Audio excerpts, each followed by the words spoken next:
A very good morning, students. Before starting our new chapter in political science, once again a quick revision to be habitual to avoid the COVID 19. And so, once again, the precaution I want to remind you first of all, you have to wear a face cover, wash your hands, keep a face safe distance. It means social distancing. Don't touch your eyes, nose, or mouth. Stay home if you feel unwell. Use hand sanitizer to clean your hands time to time. And if you have fever, cough, and difficulty in breathing, seek medical attention. So these are the COVID-19 precautions which you have to follow till the situation is not under control. So now we will start our new chapter. It is the last chapter for your political science for class 9th, and after that we will start revision, because in history we have completed the syllabus, in geography we have completed the syllabus, in economics we have completed the syllabus. So now full and final, the last chapter is remaining, which I am starting in this video, and it is under political science, and it is the title of the chapter is working of institutions. As you know that in a democratic system there are three organs on which the democracy depends. First is your parliament, second is your you can say executive, and third is your judiciary. Now when we say judiciary, students, so it involves various institutions which functions to follow rules and to implement and to overview, to supervise all the laws and you can say rules and all the constitutional values, that how they are implemented and how they will be tackled if they will not be adopted by the country people. So all these responsibilities come under the institution. Now in this chapter we will learn that how the institutions works in a democratic nation. Before starting the chapter, we will take a quick overview of the chapter. Democracy is not all about people electing their rulers. In a democracy, there are some rules and procedure that have to be followed by the ruler. They are required to work with and within institutions. The chapter deals about the working of such institutions in a democracy. We shall try to understand this by looking at the ways in which major decisions are taken and implemented in our country. We shall also see how disputes regarding these decisions are resolved. In this process, we shall come across three institutions that play a key role in major decisions. First is legislature, second executive, and the full and final is judiciary. You have already studied something about these institutions in the previous classes. Here we shall quickly summarize those and move on to put larger question. In such case of institution, we shall ask, what does this institution do? How is this institution linked to other institutions? What makes its functioning more or less democratic? The fundamental objective have is to understand how all these institutions together carry on the work of government. Sometimes we shall compare these with similar institutions in other democracies. In this chapter, we shall take our examples from the working of the national level government called central government, union government, or just government of India. While reading this chapter, you can think of and discuss instances from the working of the government in your state. So students, we are now just starting the chapter. Now, first of all, how is a major policy decision taken? When we say that it is a democratic nation and we are having three main organs. First is legislature, second is executive, and third is judiciary. And now in this chapter, the chapter is all about that how the various institution works under the democracy. Government order. So first of all we will read that what is all about the government order. The government of India on August 13, 1990 issued an order. It was termed as Office Memorandum. Like all government orders is to had a number and is known by that OM number 36012 slash 31 slash 90 EST SCT dated 13/8/1990. This order was signed by the Joint Secretary, an officer in the Department of Personnel and Training in the Ministry of Personnel, Public Grievances and Pensions. The order was quite brief, barely one page. It appeared like an ordinary circular or notice that you may have seen in school. A large number of orders are issued by the government every day on different matters. But this was very important and became a source of controversy for many years. Let us take a look how the decision was taken and what happened later. Now you can see, students, this is the format that the government of India issued various type of orders in the newspaper, in the articles, in the journal, government newspaper, government magazine, and this is the format of any government order. When we are saying that what is government order, so you can see that such type of order has passed, and we were talking about the order which was issued on date 13/8/1990. The subject of the order was 27% reservation for socially and educationally backward classes in civil post services. It was a subject, and this order was issued by the central government or the government of India under this code and on the date of 13/8/1990, and it was the subject of the order was that there will be 27% of reservation will be given to the socially and educationally backward classes in the civil post, it means government jobs and the services. In a multiple undulating society like ours, early achievement of the objective of social justice as enshrined the constitution is a must. The second backward classes commission, called the Mandal Commission, was established by then government with this purpose in view, which submitted its report to the government of India on 31st December 1980. Government have carefully considered the report and the recommendation of the commission in the present context regarding the benefits to be extended to the socially and educationally backward classes as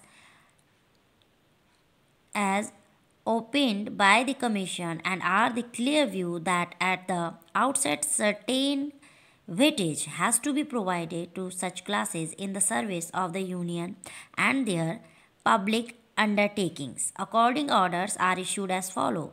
Now, what was the order all about? That 20% of the vacancies in civil post and the services under the government of India shall be reserved for SEBC. Okay, so you can understood that when an order issued by the government of India, the order format will be like this, and the subject is also mentioned in the broad letters on the top, and after this it becomes a law.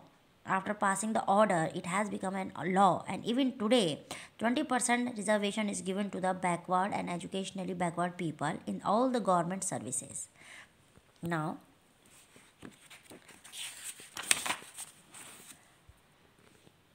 a major policy decision was announced by this order. It stated that 20% of the vacancies in civil post and services under the government of India are kept reserved for the socially and economically backward classes. SEBC included name of all the people who belong to the caste that are considered backward by the government. Till then, the benefit of job reservation was available only to the scheduled caste and the scheduled tribes. Now a new third category called SEBC was created. Only those persons who belong to backward caste were considered eligible for this quota of 27% job. Other could not compete for these jobs. Now, decision makers who decided to issue this memorandum. Obviously, such a big decision which had social implications could not have been taken by the person who signed that document. The officer was merely an instrument to implement the instruction given by the Minister of Personnel, Public Grievances and Pensions. of which the department was a part. We can imagine that such a major decision must have the involvement of the other major functionaries in our country. You have already studied in the previous class about some of them.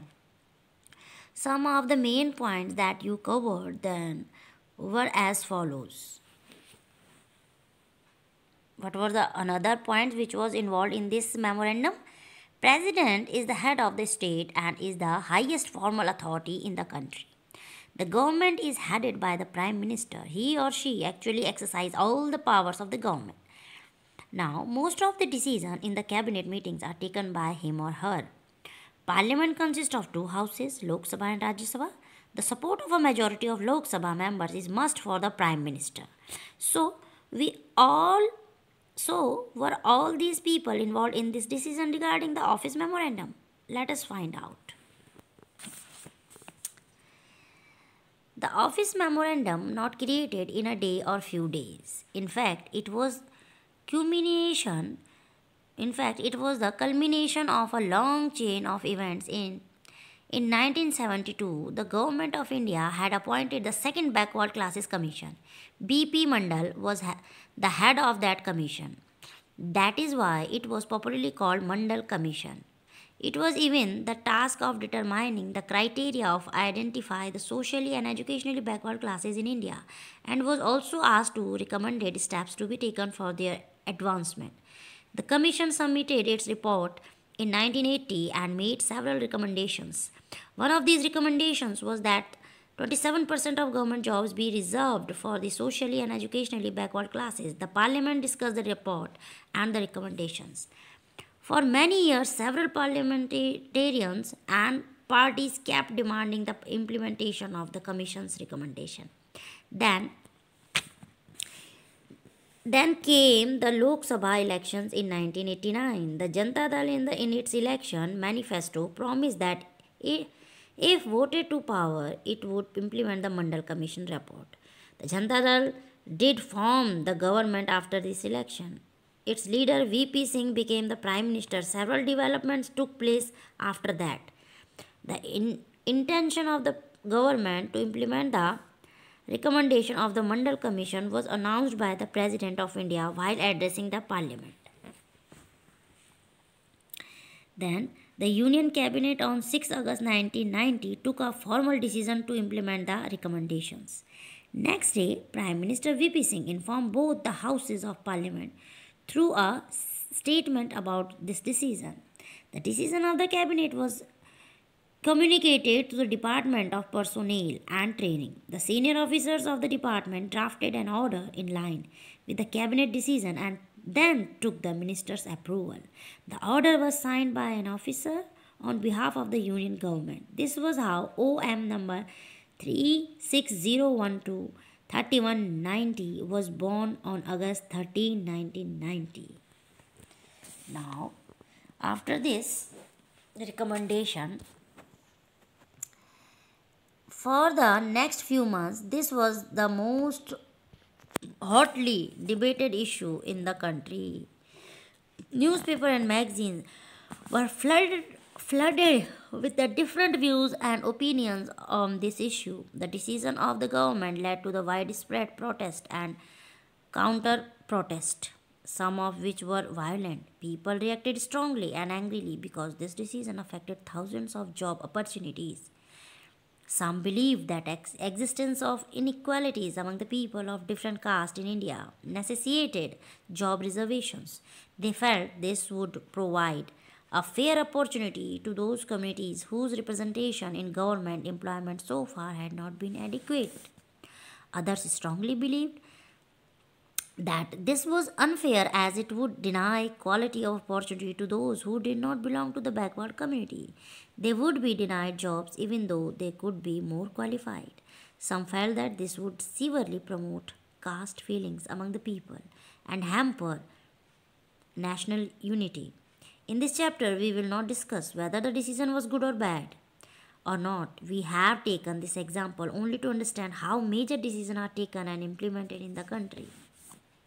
We resolved out this dispute. You are well aware that the Supreme Court and the High Court in India settle disputes arising out of the governmental decisions. Some person and association who were opposing this order filed several cases in the courts. They appealed to the courts to declare the order invalid and stop its implementation. The Supreme Court of India bunched all these cases together.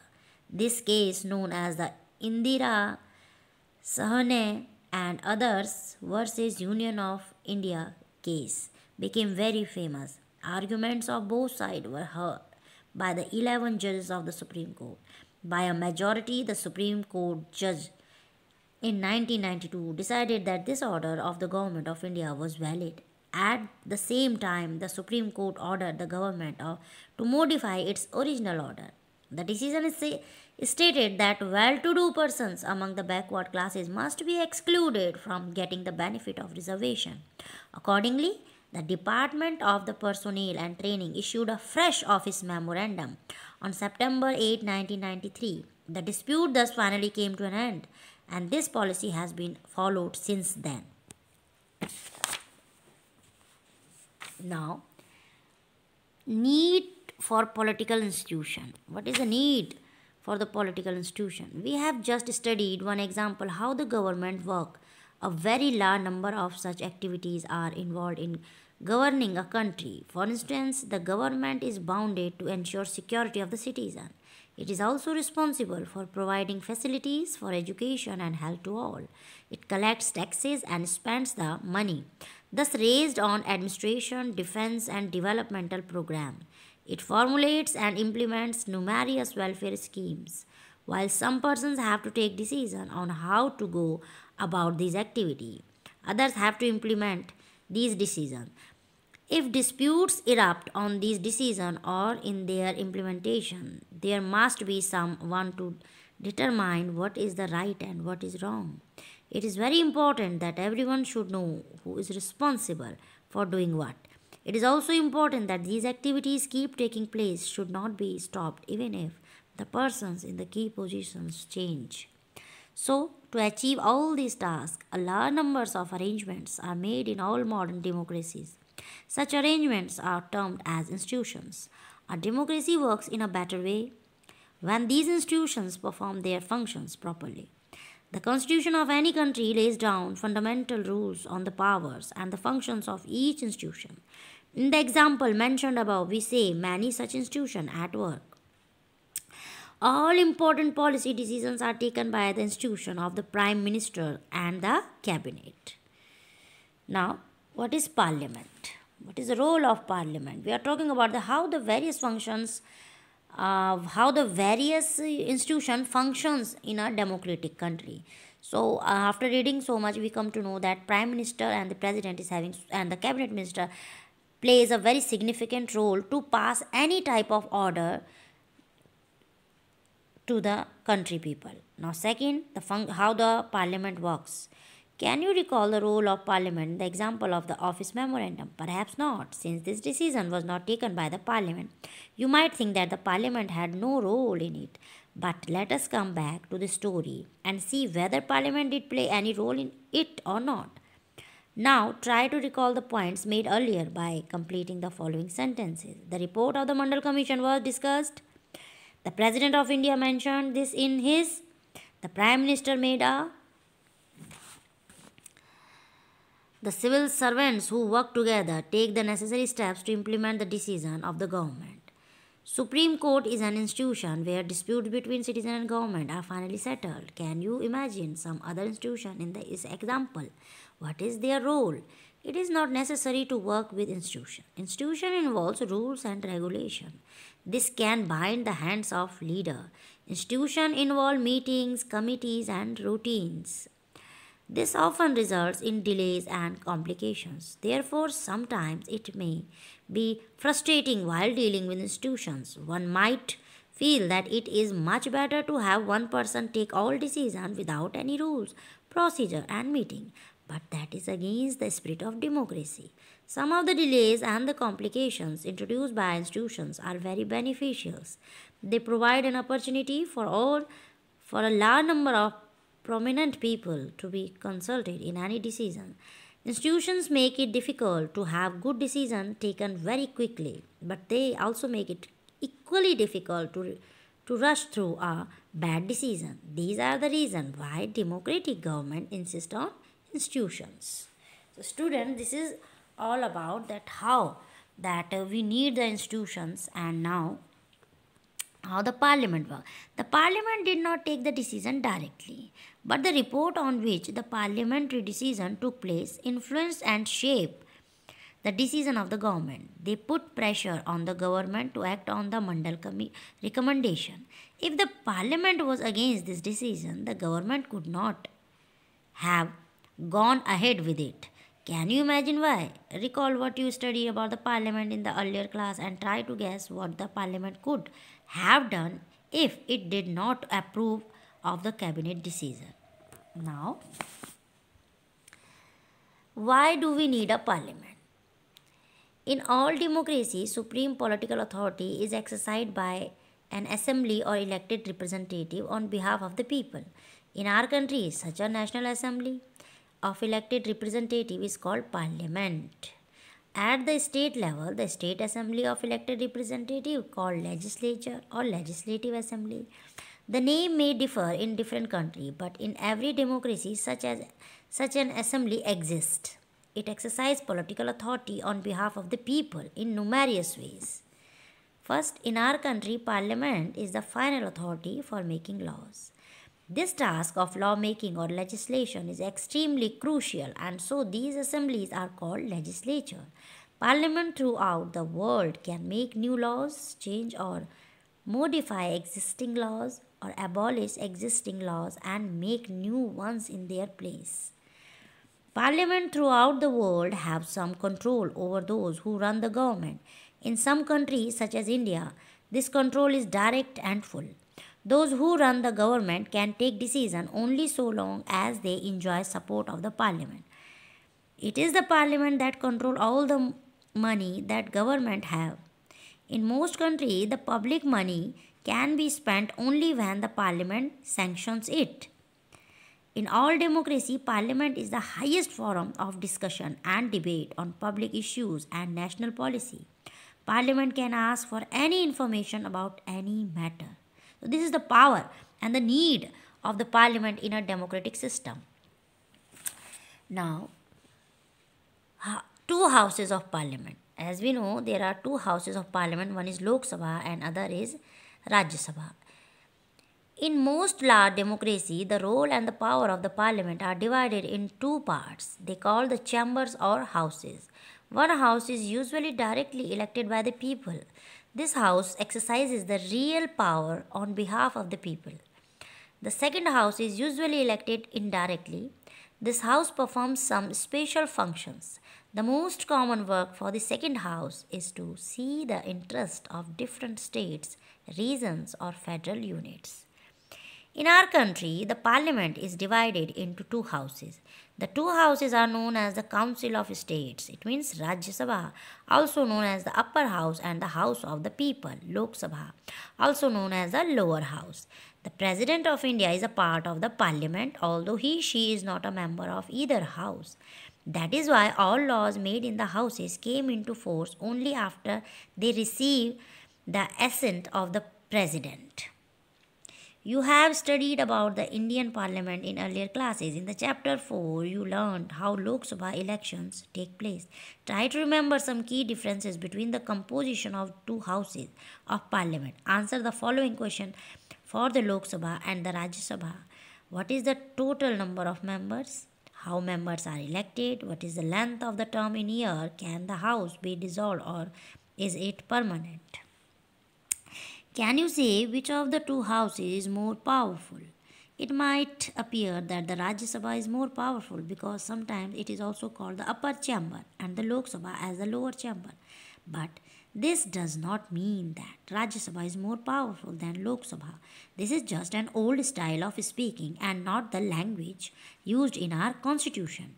Our constitution certainly gives the Rajya Sabha some special power over the state, but on most matter, Lok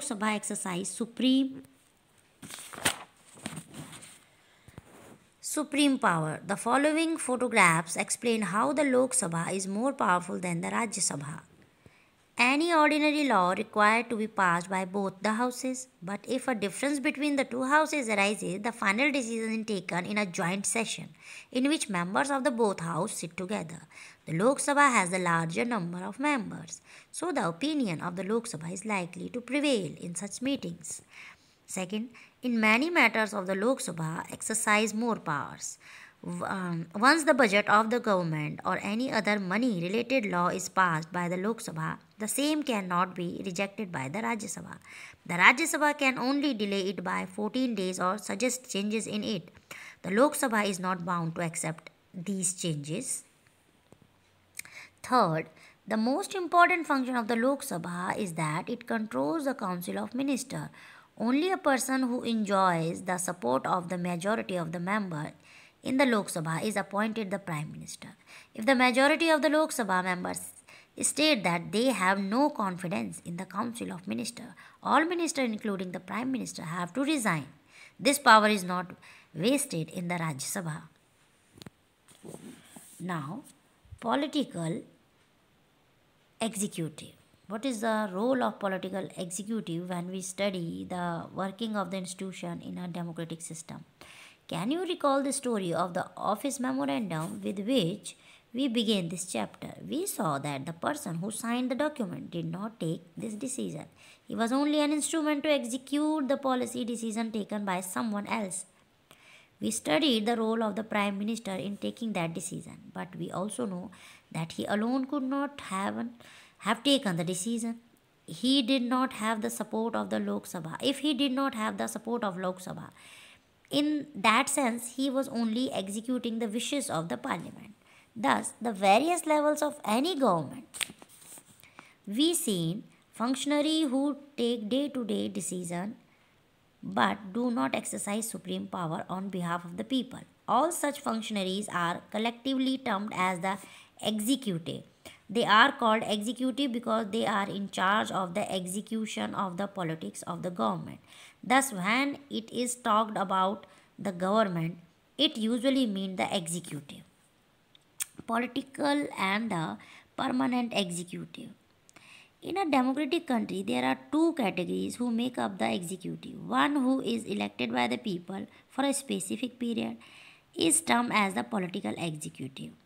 In this category comes the political leader who take the big decisions. In the second category, people are appointed on a long-term basis. This is termed as the permanent executive or civil services. Persons working in civil services are termed as the civil servants. These officers remain in office even when the ruling party changes. They work under political executive and assist them in a carrying out the day-to-day administration. Can you recall the role of the political and non-political executive in the case of the office memorandum? Can you explain why does the political executive have more power than the non-political executive? Why is a minister more powerful than the civil servant? The civil servant is usually more educated and has more expert knowledge of the subject. The advisors who work in the finance minister have better knowledge about economics than the finance minister. Sometimes the ministers have very little knowledge about the technical matter that come under their ministry. This could easily happen in ministries such as defense, industry, health, science and technology, mining, etc. Can you say why should the minister have the final word on these matters? The reason is very simple. In any democracy, the will of the people is supreme. The minister is elected by the people and thus she is empowered to exercise the will of the people on their behalf. She is finally answerable to the people for all the consequences of his or her decision. These are the reasons why the minister takes all the final decisions. It is minister who decides over all framework and objectives in which decision on policy should be made. The minister is not and is not expected to be an expert in matters of his or her ministry. Indeed, the minister takes the advice of expert on all technical matter, but very often experts hold different opinions or place before him or her more than one option. Depending on what the overall objective is, the minister finally decides. Actually, this took place in any large organization. Those who understand the overall picture take the most important decisions, not the expert. The routes can be shown by the expert, but someone with a larger view decides the destination. In a democracy, this role is performed by elected ministers.